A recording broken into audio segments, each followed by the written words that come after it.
Good evening. My name is Elaine Viets, and I'm your moderator. I write mysteries for Severin House in London. But our panel tonight writes a wide range of mysteries, from historical fantasy to hard-boiled to thriller and suspense.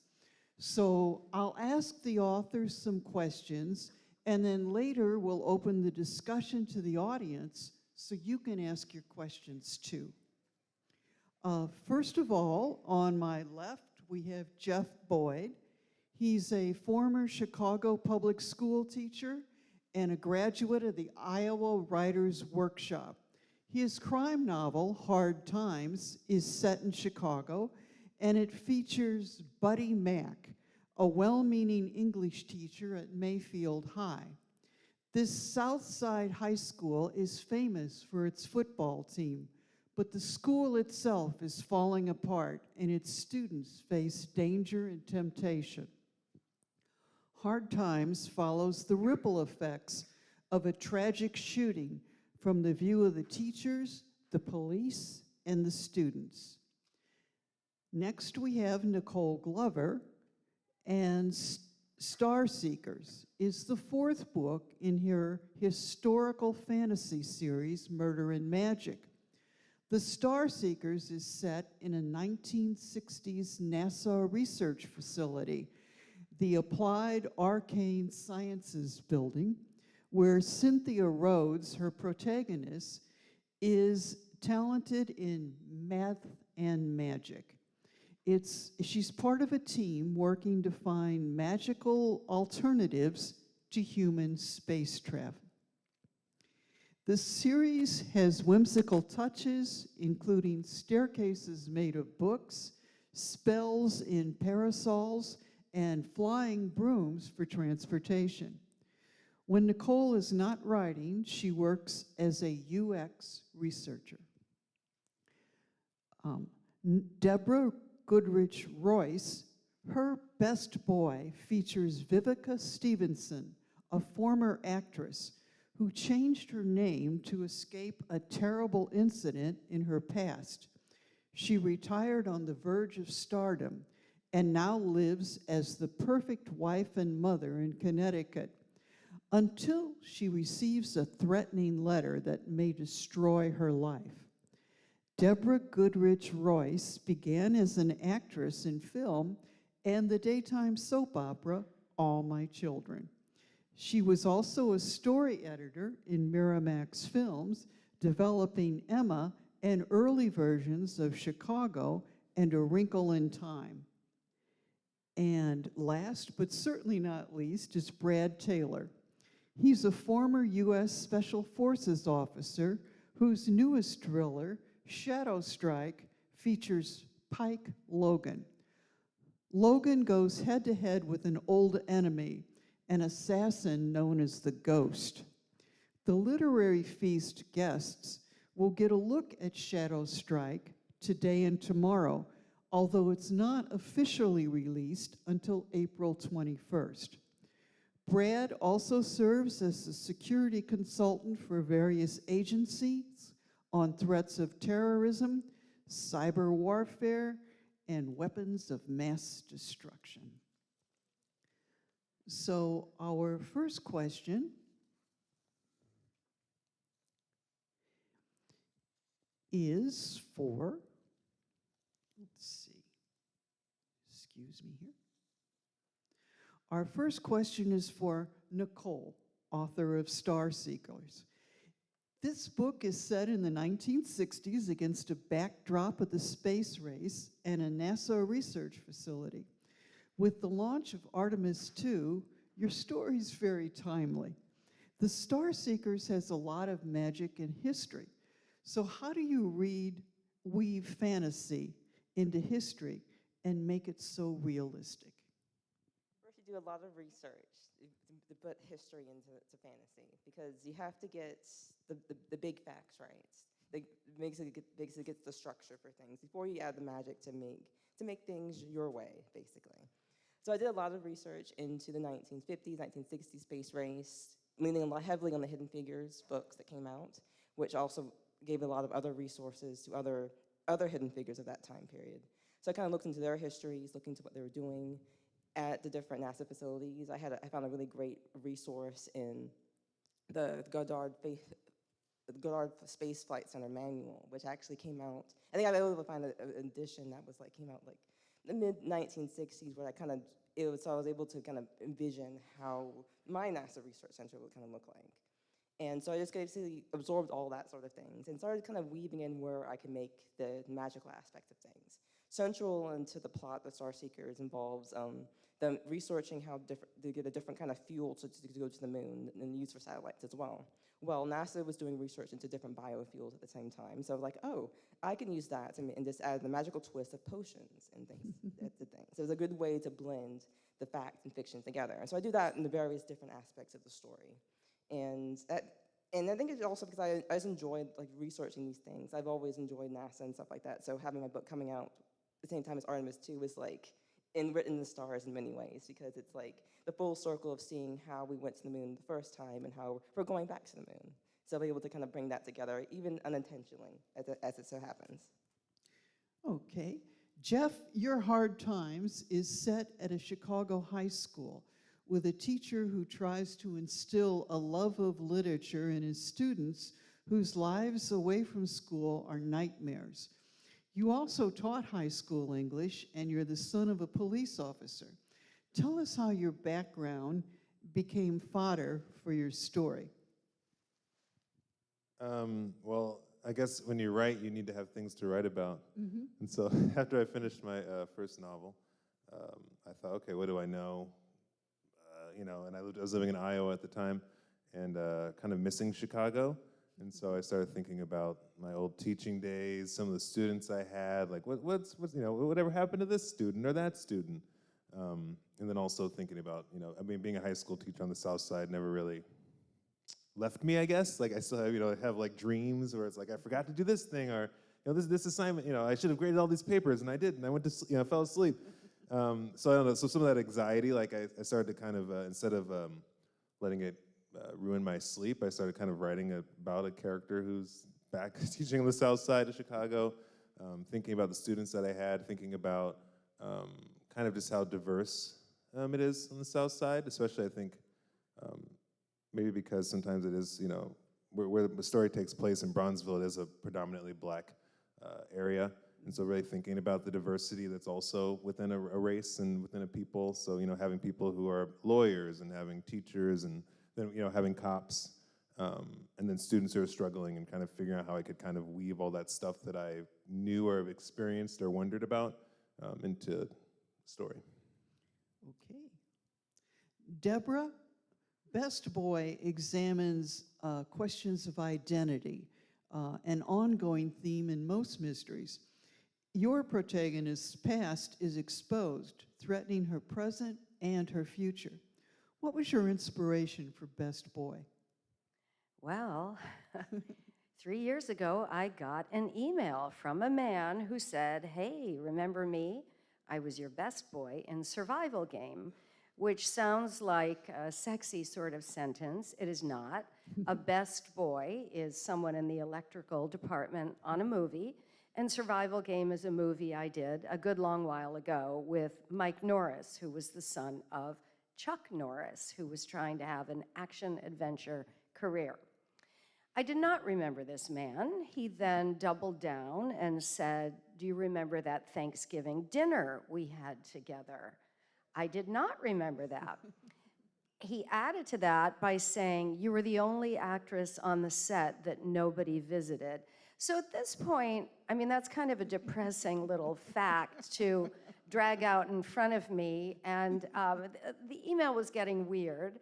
And the crescendo was when he said, "Do you remember when we ran into each other at the Cannes Film Festival? You were holding a baby, and I wondered for a moment if the child was mine." Whoa. So I was on the floor at that point. He did finish it by saying, and of course that would not have been possible.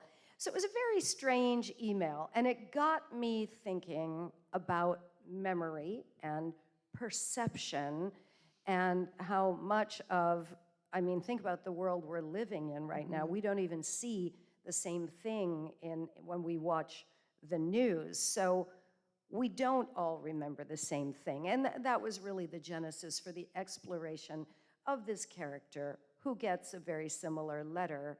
And it does start to unravel a few things she has hidden. Okay. Wow. Brad, Shadow Strike is your latest Pike Logan novel, and your novels are very plot-heavy with emphasis on action. But you also infuse your characters with a sense of humanity. And Pike is a hero to root for because he has compassion and concern for his team and the others. So you're among the authors who have reinvented the thriller genre. Tell us how the thriller genre has changed since you started writing. Let's go to question 2. How's it changed? I'm not sure how to answer that because, I mean, I write each book. I give 100% into each book I write. I try to get everything I can into the book. And I think that I don't think it really has changed. I mean, I guess that would be my answer. I think that thriller is kind of different from a mystery. A thriller, you know who did it, but you don't know who's going to survive it. A mystery, you don't know who did it, and you're going to figure that out. Right. And my books tend to be thrillers more than mysteries, although I read crime fiction, so I try to do a little mystery in there. But I guess that's a lame answer, but I don't think it really has changed since I've been writing. I mean, from book 1 to book 20, this is 20, I don't think I've drastically altered anything. Okay. All right.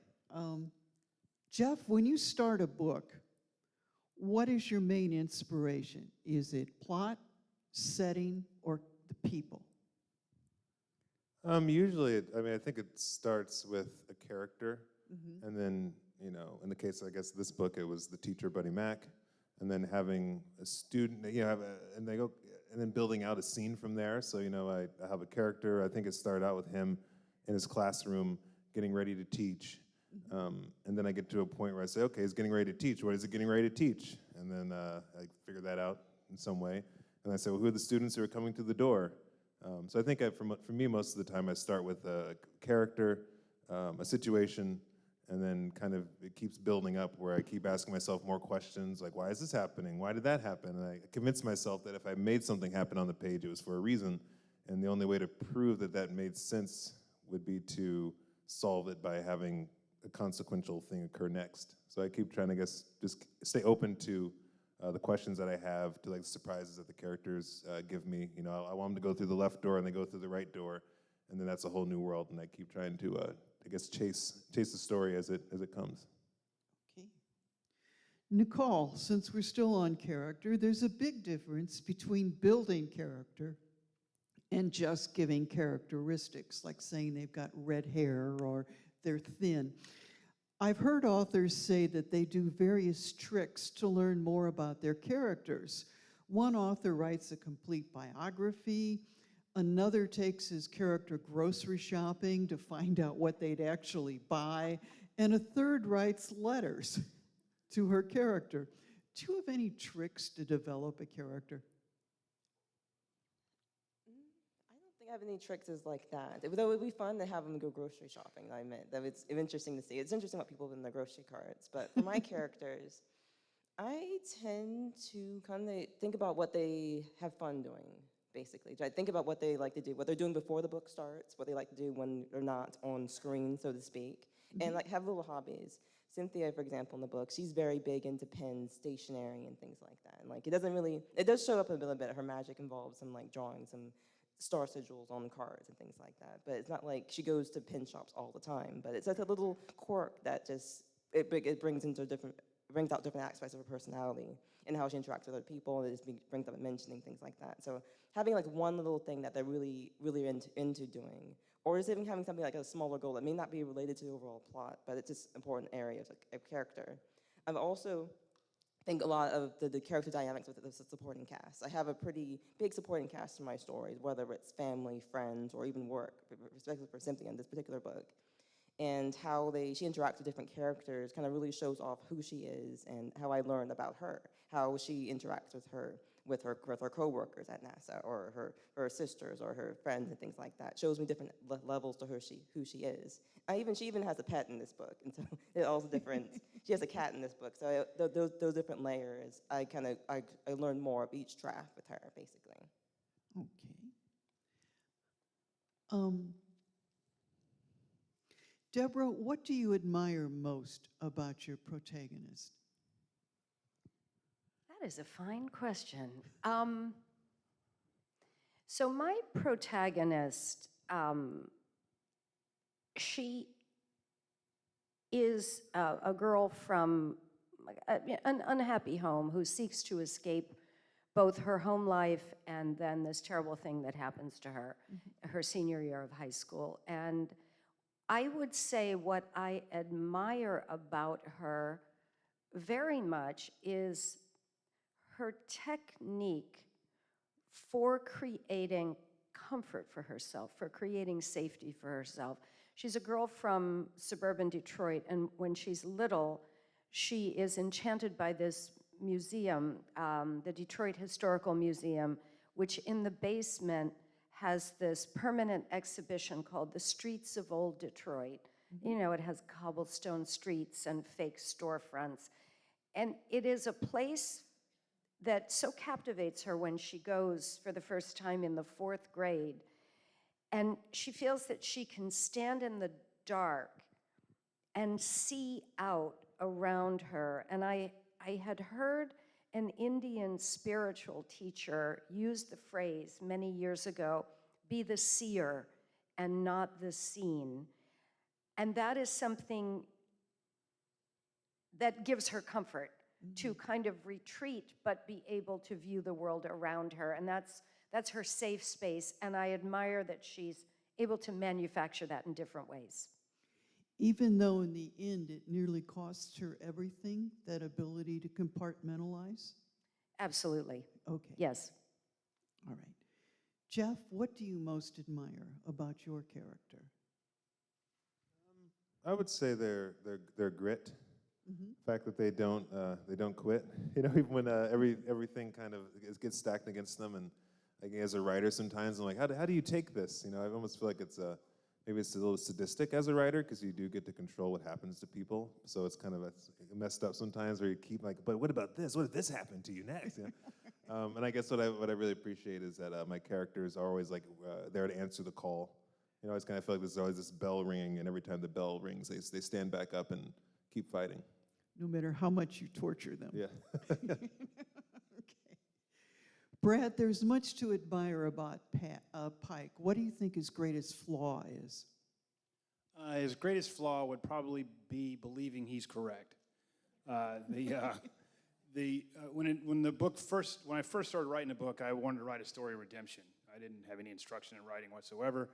I was a special forces guy, so Pike became a counter-terrorist commando. But if I'd have been a cop, he'd have been a police officer. When he first starts out, he's had a tragedy, and so there's two schools of thought basically on what's moral and what's immoral. There's Immanuel Kant has categorical imperatives, which is the act is moral and immoral in and of itself. There's some things are moral and some things aren't. And there's John Stuart Mills, it's not the act, it's the outcome that determines whether it's moral. And that kind of is how our national security goes. So, you know, we will never, ever, ever, ever torture. That's a categorical imperative. Unless I torture that guy and save 5 million people from a nuclear bomb in New York City, well, now you've stepped into the greater good. The military academies, a cadet will not lie, cheat, or steal, nor tolerate those who do. That's a categorical imperative. Nor does it say you can steal a loaf of bread to feed a starving baby. And so he is John Stuart Mills when I first started writing. He believes the greater good is what is going to happen, and he decides what the greater good is. If he's doing it, then it's good. And Jennifer, his partner in crime, who has been in every book, she was straight up categorical imperative. No, if it's against the law, we're not doing it.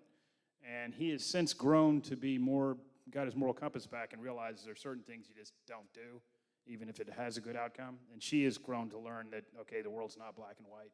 Sometimes you have to do evil to let good come out of it. Okay. Nicole, your character has a lot that's admirable, and she uses magic. Now, how real do you think magic is?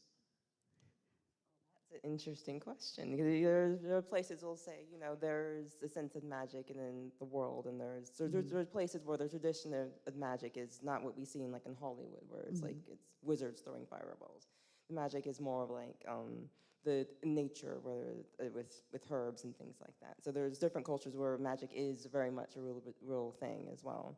There's also the magic of the Hollywood, the bells and whistles of Bewitched and all these things like that. And you know, there's an idea that there's also the idea that, you know, what we considered, what we now see as science was magic and all those different layers of that. And I guess it gets down to what do you believe really, and all these different things like that. So I'd like to think there is magic somewhere else in the world. Maybe not our particular world, maybe another corner of the universe. We really don't know. We need to explore these things. There might be what we consider an alien planet out where magic's possible, but I think it's all about the belief and possibilities and probabilities and all that fun stuff. So I guess that's a long way to say, yes, I think magic does exist some portion of the world in different ways. Okay. Jeff, what do you think is the best part of being a writer?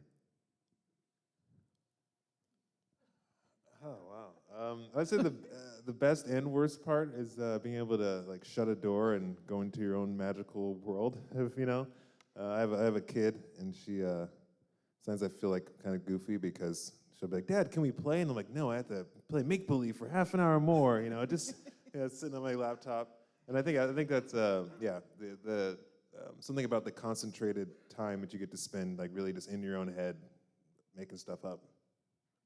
Okay. All right. Nicole, back to you. You're a UX researcher. I looked that up, and I still don't understand it. Can you explain what that is? Yeah, if anyone that uses your phone, there's an app, a website, and you have an issue just finding something, clicking something, seeing something, I'm the person that's going to ask you to figure out what you did wrong and how to make it better. The research part is basically asking questions, interviews, surveys, all those different things like that. So I'm here to make the problem seamless where you not even realize you're using the website, app, or other project. And then UX is not just technology, it can also be out in the real world, whether it's design of doors, stoves, roads, all these different things like that. So it's fun. It bleeds into my research, and because the biggest problem, it means people are complicated and interesting, so there's always something new about it, which really ties in really well with my writing thing, because I'm always thinking about all the problems people are facing, and at least in books, I can make it a little bit easier to solve. It's a little bit harder out here in the UX world. Okay. Deborah, when you start a book, do you know how it's going to end, or does the ending evolve as you write? My endings evolve as I write. So Best Boy is an example. So I got the email. I wanted to examine these questions of memory and you know, other themes of guilt, responsibility, and sort of redemption, forgiveness. So I begin with, I do a lot of kind of what-if writing in this particular case.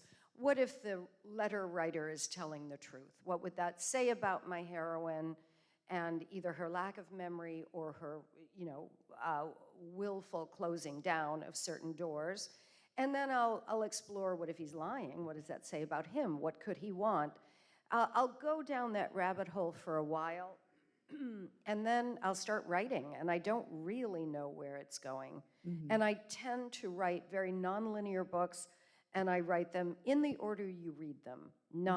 I don't write one timeline and then another timeline and put them together. So I feel like I'm discovering as we go along, and I think, maybe it was because I was on a soap opera, there's always the cliffhanger, and I think one chapter going into the next, I love the way it flows. You know, if there's a plot line in 1985 that revolves around these glasses, and then we pick it up in 1992, I might pick it up with the glasses. So I like to follow that thread. Okay. Brad, as a former Delta Force commander, you have a reputation for in-depth research that adds a lot of realism to your plots. How do you research your thrillers? And how has your research changed since you began writing, 18, 20 books ago? Yeah, it has actually changed. So when I first started writing, you have your entire life to write your first book. It doesn't really matter. So once I started actually writing for real, I had to structure my research. And so what I'll first do, for instance, the Shadow Strike, that plot actually came out from the October 7th attack against Israel. And we were looking at, okay, we care about Israel, but what can threaten us? Hamas is a one-hit wonder coming out of Gaza Strip, but Hezbollah's all over the world. And so I was researching that, and it turns out the largest preponderance of Hezbollah outside Lebanon is in the Triple Frontier in South America. So I homed in on that and started doing book research, just research. And then once I get all that in my head, I then travel to the country. If I can get boots on the ground, I will. I mean, I'm not stupid. Like, I've written about Syria, and I'm not going to run around there. And after a few books writing about Putin, I'm never going to Russia. But I could get to Argentina. So then I get down there, and I have about 50%. I have a list that I'm researching. So we went from Maguaza in the Triple Frontier all the way down to Ushuaia at the end of the world, they call it, which is near Antarctica. And I would say, I'm going to see these things, but there's really 50% that's looking for me. And I don't even know it's there.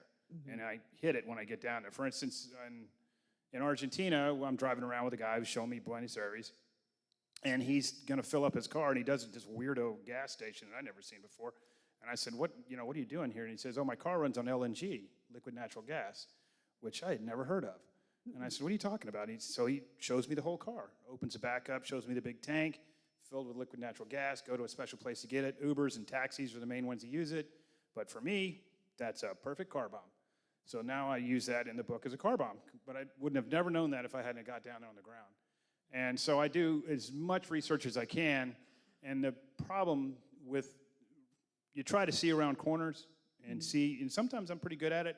I wrote a book, Into the Ring of Fire, where they were using quadcopter drones with facial recognition to kill people.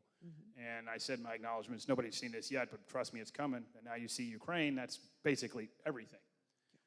Sometimes seeing around corners, in this case, you were asking about the ending. My ending was completely destroyed because the culmination event of this was going to be a new ballistic missile technology that Iran had to hit Israel's nuclear capabilities. Israel attacked him, a month before I turned the book in. Israel attacked him, we did Midnight Hammer, the entire plot went out the window. And I told my editor, I was like, we're doomed.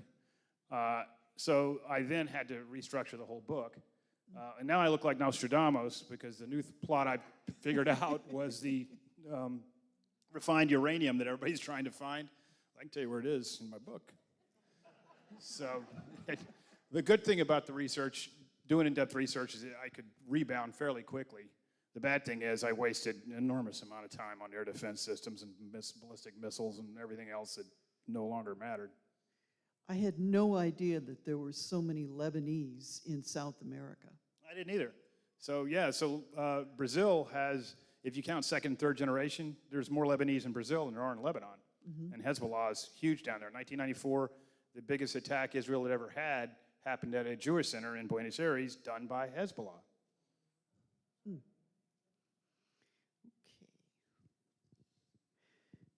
Jeff, I'm sure you hear from your readers. Do you have any emails or letters that really stand out?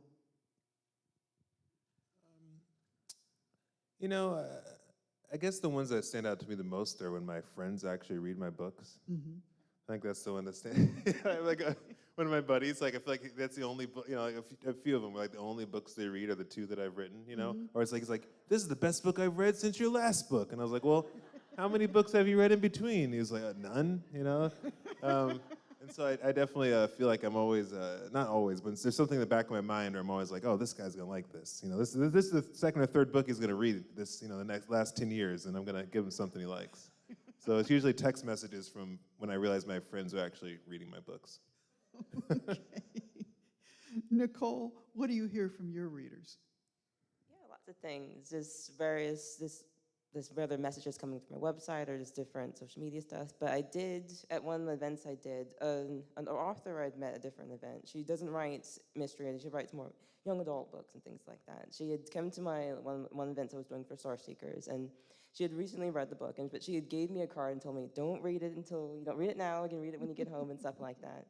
And inside was a very heartfelt note about how much she enjoyed reading it, how she didn't often read fantasy, and she felt seen, and how it's different ways it resonated with her, and how it got her to believe she could do magic and things like that, and all these things that it's some things I've heard from readers, but this is something else coming of another author that's just I had kind of met locally and just in person like that, and just getting a note like that, and like a little handwritten note, and this is very touching, and one of the most remarkable things I've gotten as an author. Deborah, besides really creepy emails, what do you hear from your readers? Well, I got the most meaningful thing recently. I've been on book tour for 2 months, and I went to a reading, and there's the whole Bookstagram community, and someone had asked me for an ARC, an advanced reader copy, when I had one last fall, and she and another reader came with this galley, and they had created an old-fashioned library card with an envelope. They had sent the book around the country, and people had signed the library card with the state they'd read it in, and there were different colored tabs for each reader. The whole book was tabbed up. It was annotated. They wrote me paragraphs at the end, and it made me cry because I feel, and I'm sure we all feel, writing a book, it's not really a monologue, it's a dialogue. And when you get something like that back, it's what it's all about, right? So it was very powerful, that. Brad, what do you hear from your readers? I'll say that usually, you get emails just saying they like the books. But usually I'll get two different types of emails. Number one, they'll correct me on something where they'll correct me on military stuff, which is ridiculous, don't even try. And I'll get to go back at them and just say, you are completely wrong here, and I'll tell you why. But other times they correct me and I'm like, is he right on that? And I have a bunch of mistakes in the book. I had a Oldsmobile, a Chevy Cutlass when I was in college, so I didn't bother to research the car. And it turns out Chevy's made by Oldsmobile. And boy, car guys will come out of the woodwork, and I still get emails. In fact, I got an email last week telling me that Oldsmobile made the Cutlass. And so now I get them, I'm saying, you're reading the first edition. Because that's been corrected. I had a cat, a calico cat, and so Pike and Jennifer get a cat. And I want it to be a male cat because I'm going to name it Knuckles. So I did. Well, turns out there's no such thing as a male calico. If you didn't know that, calicos are always female. And so I get that email. This is impossible. The calico cat is female. So a lot of times I get emails where I'm like, well, they got me on that one. Or sometimes I'll have continuity problems in the books. Well, I'll have, I had in my very first book, I had one sentence that said, Kurt Hale's the commander of the task force, and he says, let it ride till tomorrow. I got a date night with my wife. Completely forgot about it. 10 books later, Kurt Hale's a geographic bachelor, and that's part of the plot, a big part of the plot. And I get emails, what happened to Kurt's wife? I'm like, what the hell are they talking about? And then they send it to me, and I'm like, oh, she got hit delivering cookies to an orphanage. She's been gone a long time, happened off the page. All right. We have a few minutes left before you and the audience can ask your questions. So I'm going to ask each one of our authors, what's next? Jeff, what are you doing next? Yeah, you did give us a warning. I'm sorry. Yeah, no, it's fine. I have this thing where I keep seeming to not do the same thing I did before, which is kind of annoying because I keep thinking like, why don't I just, I have a friend who lives upstate, and I was at his house or in the woods, and he was telling me about this like this old possibly like brothel and horse stealing operation of the early 1900s. Then also ended up being like a bed and breakfast in the Green Book later on. And he was like, and all we have left of all that is this little stump right here, like this little concrete like a foundation. And I was like, oh my God, so that's, I feel like now I'm working on kind of a somewhat Westernish, but upstate New York, cowboys, there's brothels and there's horse stealing and the like. And so now my research is a lot about like horse riding, which I don't know anything about. So it's half my time is just trying to make sure I don't like have the incorrect guns, and I guess it's like the most research I've ever done. So it's I think it's probably gonna take me the longest because it's a challenge of not something I've like I did teach before. I was a musician in Portland, but I've never lived in the early 1900s, and so. Okay. Nicole, what are your plans? Yeah, my next book comes out later this year, and it's completely different. It's a cozy Christmas mystery, so no magic except for Christmas magic. So I got to my first contemporary get to publish. So it was really fun, do something a little different, and it's very not to have to do all the deep historical research for a change. So that's fun. It comes out in November, so I'm really excited about that. And other than that, just writing the next great thing, just working a bunch of ideas that got pushed aside when I'm working the other books. I get time to dive in and probably the more fantasy side of things, kind of really indulge to go full out fantasy, which I'm really excited to do. Does your Christmas book have magic besides the magic of Christmas? Pardon me. No, it's no, just regular contemporary, which it has its own charms in its way because I had to figure out what to do with cell phones for a change. Okay. Cell phones are hard. Deborah, what's next for you? Well, like Nicole, I've gone a little cozy.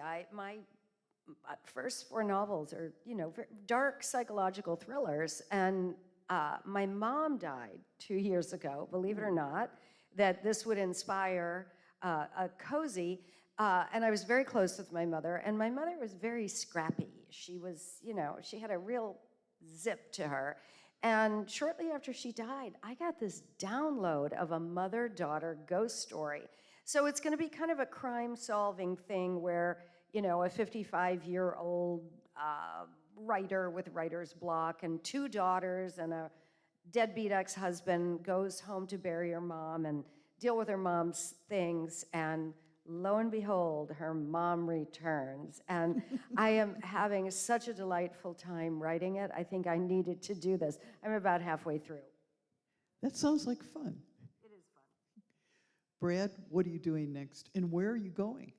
So yeah, I'm actually writing it right now, and I'm late as usual. But we just got back from Japan, and it's going to be about North Korea and the Yakuza in Japan. So we traveled all over Japan looking at various stuff. Okay, does it have a title?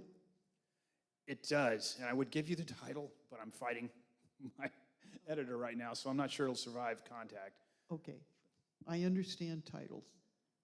I have long fights with editors. I wanted to do a wedding book in which I killed the mother of the bride, and I wanted to call it One Dead Mother. And my editor said it was too urban. I actually like that. I liked it too. Anyway, back to characters, which all of you have characters that I liked. But Jeff, your character is, he's a man who's really having a difficult time. He's trying to teach Shakespeare to students who are actually living in Shakespeare.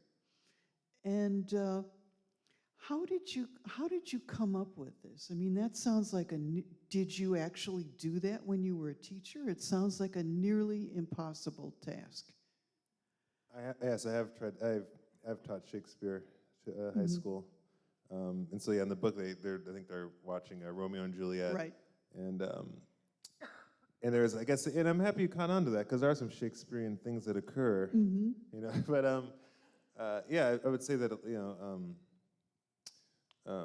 it has come from my kind of having moments where the kids really got it, and feeling like this is the best day ever, you know. It's like they're star-crossed lovers, but blah, you know, like, but the families, and like, oh my God, like what a great, you know, like sometimes I have like this very like great, you know, kids have these great epiphanies, and then other times I'll have moments where I realize that the most like basic elements of the story no one got, and so I'd have these moments where I was like, is it them or is it me? Is it both? You know, I still haven't figured it out sometimes, you know. But I think I forgot the original question. But I think I was talking about your teacher. yeah. I mean, I think this book, my actual teaching life, definitely informed what happens with the kids and with the characters. And like I said, I've had these moments where, you know, kids have these really like just really strong insights that I feel like really kind of help you almost get through the week. Where you're like, this kid, like, you know, got X, and like that's enough for me, you know.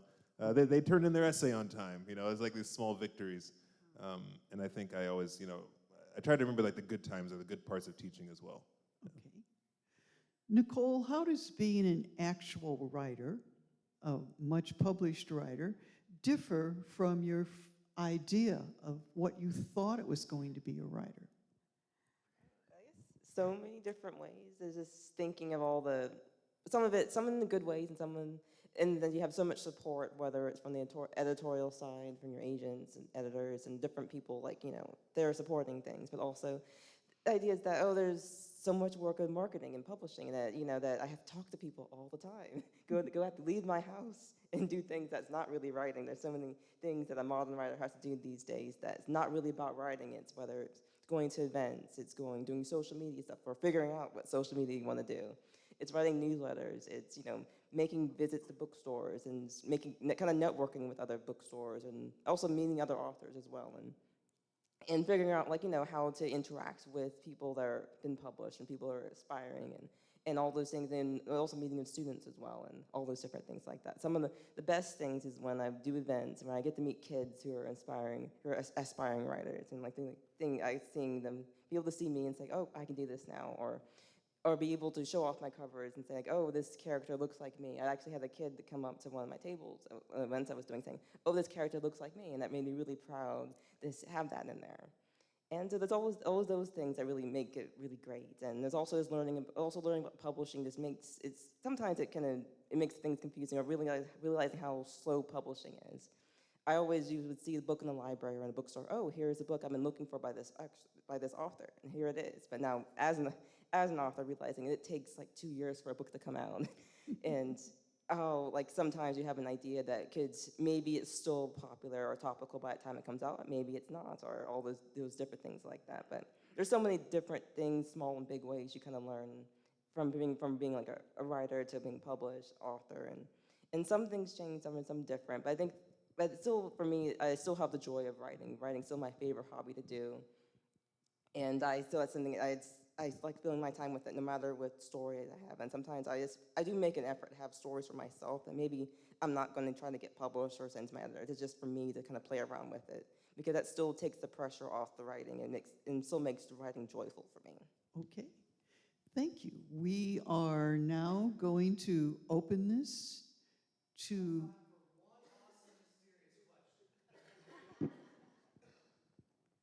Yes. What do you like to read? What's on your nightstand? Like I said earlier, I read murder mysteries, and I read John Sanford, Michael. In fact, I'm reading Lincoln lawyer Michael Connelly book that I hadn't read. I was in the Barnes & Noble and I saw it, and I was like, I don't think I've read that one. It came out in like 2023, and then I read the back of it, because I have bought books where they change the cover, and you're like, man, I've read this. So, and I read the back and read the first 5 pages and said, no, I missed this one. So that's what's on my nightstand right now. Well, I'll go down the line. I read broadly. I run an author series in Rhode Island. And so I'm always interviewing authors. So I just read a Baldacci novel. I read Belle Burden's Strangers. I read Victoria Christopher Murray. Harlem Renaissance, so I'm reading all the writers that I'm interviewing. Yeah, I read about just about everything in general. What's usually what kind of comes up for the library, or just out of interest. The last couple books I've read, I think, most have been like translations of strange houses and strange buildings, like a Japanese thriller. And somehow I picked up another Japanese mystery. I think Murder at the Black Cafe or something like that. Ironically, this other mystery is really short, fun, and the nonfiction book I'm reading is about I'm blanking on the title, but it's about colors, the history of colors, and the etymology about colors. I think maybe it's the color type or something like that. So I always have a nonfiction mixed in with the fiction as well. It's everything.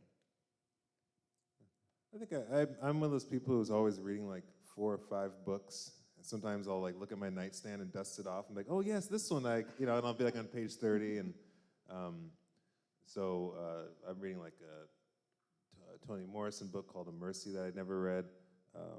The Known World by Edward P. Jones. I'm somewhere in the middle of that. And then recently, a few days ago, I picked up this book called The Knockout Artist by Harry Crews, I think is his name. He's dead now. But it was like it's a book about this boxer who can knock himself out.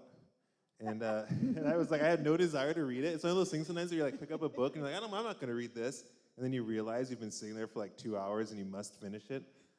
So yeah, I feel like I'm always reading new stuff. And I don't always know what's going to hit, but I think it's almost like watching a TV, right? Sometimes you're just in the right moment at the right time, and you can really just lock in. So I always look for those moments, and then other times I'm slogging through, and it'll take me for like a year to read something. Okay. Thank you, everyone. Let's give everyone a round of applause, please.